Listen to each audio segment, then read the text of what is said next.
त्यानंतर पुढची बातमी पाहणार आहोत। राहुल गांधी यांच्या लेखाला फडणवीसांचं लेखातून उत्तर दिलंय। ज्यांना जनता नाकारते तेच जनादेश नाकारतात असं देवेंद्र फडणवीसांनी म्हटलंय। काँग्रेस नेते राहुल गांधी यांनी महाराष्ट्रातील विधानसभा निवडणुकांबाबत आणि ईव्हीएम यंत्रांवर संशय व्यक्त करणाऱ्या लेखाच्या विरोधात महाराष्ट्राचे मुख्यमंत्री देवेंद्र फडणवीस यांनी लेख स्वरूपात प्रत्युत्तर दिले। त्यांनी स्पष्ट शब्दात म्हटलंय, ज्यांना जनता नाकारते तेच जनादेश नाकारतात।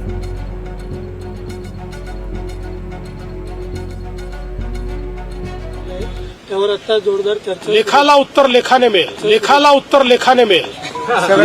सर सगळ्यांचा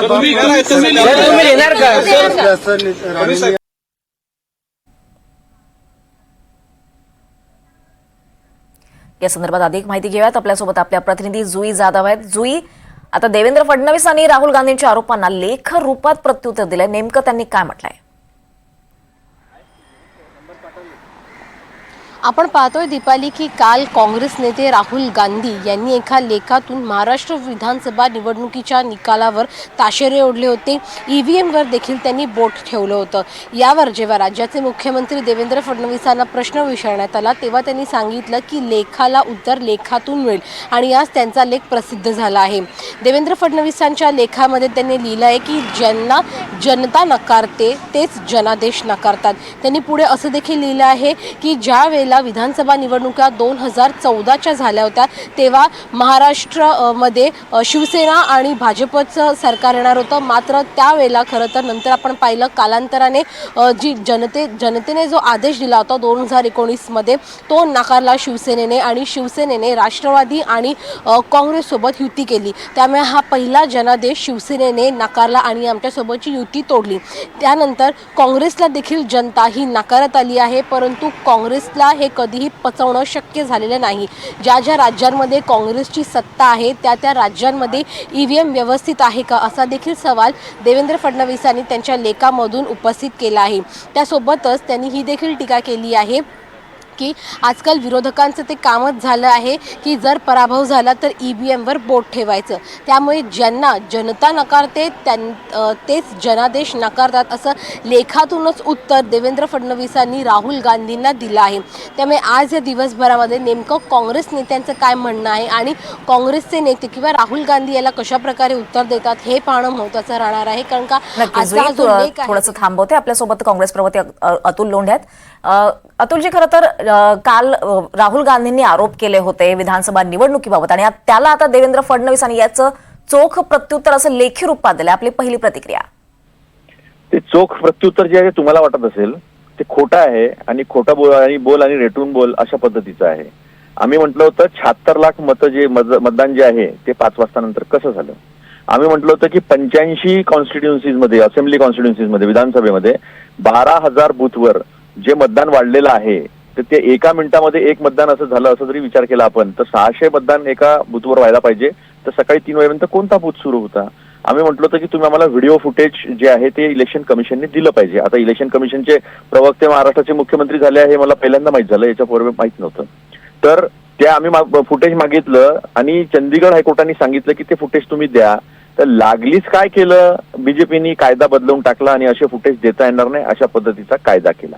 आम्ही म्हटलं लोकसभेची जी इलेक्टोरल लिस्ट आहे म्हणजे वोटर लिस्ट आहे ती आणि विधानसभेची वोटर लिस्ट जी आहे तुम्ही ती द्या, त्याचं उत्तर दिलेलं नाही आहे। आम्ही सांगितलं की तुमचं family planning and health welfare जे आहे ते डिपार्टमेंट स्वतः सांगतं की महाराष्ट्रामध्ये 18 वर्षाच्या वयावरील लोकसंख्या जी आहे ती 9,54,00,000 आहे। वोटर लिस्टमध्ये 9,70,00,000 कुठून आले?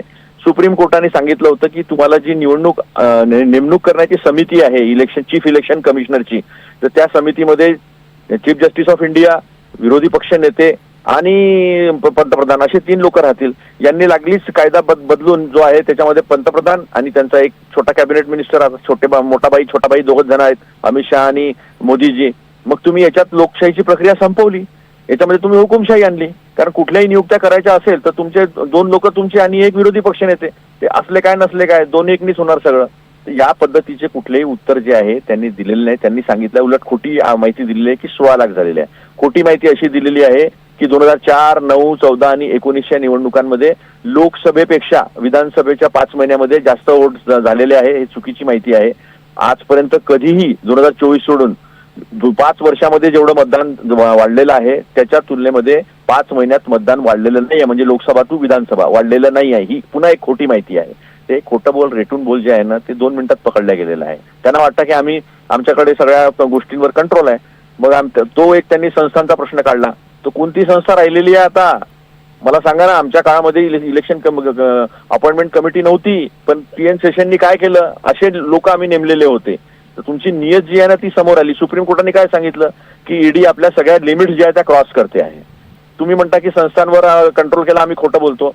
मग तुम्ही ज्या ज्या लोकांवर आरोप केले, ज्या ज्या लोकांवर ईडी, इन्कम टॅक्स, सीबीआयनी रेड्स टाकल्या, तुम्ही भ्रष्टाचारी म्हटलं, त्या लोकांना तुम्ही तुमच्या पार्टीमध्ये सगळ्यांना घेऊन मोठी मोठी पदं दिलेली आहे. एवढं ढळढळी सगळं समोर असताना त्याचे उत्तर दिले का त्यांनी? त्यांनी सांगावं की छगन भुजबळांना त्यांनी कोणत्या याच्यात पद दिलं. त्यांनी सांगावं अजित पवारांना त्यांनी कोणत्या याच्यामध्ये पद दिलं. 70,000 कोटी 5 दिवसापूर्वी आरोप केलेला होता अजितदादा वित्तमंत्री बनण्याच्या पहिले. या सगळ्या विरोधकांवर तुम्ही रेड केल्या ना. या सगळ्या विरोधकांना तुम्ही भ्रष्टाचारी म्हटलं त्या संस्थांचा वापर करून. आणि तुमच्याकडे आल्यानंतर आता कोणती इन्क्वायरी चालू आहे सांगावं परत देवेंद्र फडणवीसांनी. त्यामुळे या ढळढळी सगळ्या गोष्टी ज्या आहे, खोटं लिहायचं, लिहून पण खोटं काढायचं. म्हणजे हे जे आर्टिकल त्यांनी आज लिहिलेलं आहे बरं झालं.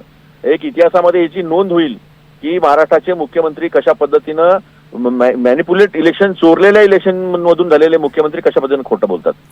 निश्चितच. धन्यवाद अतुलजी, आपण आपली सविस्तर प्रतिक्रिया NDTV मराठीला दिल्याबद्दल. धन्यवाद जोई, आपण तुम्हालाही सगळ्या सविस्तर माहितीसाठी.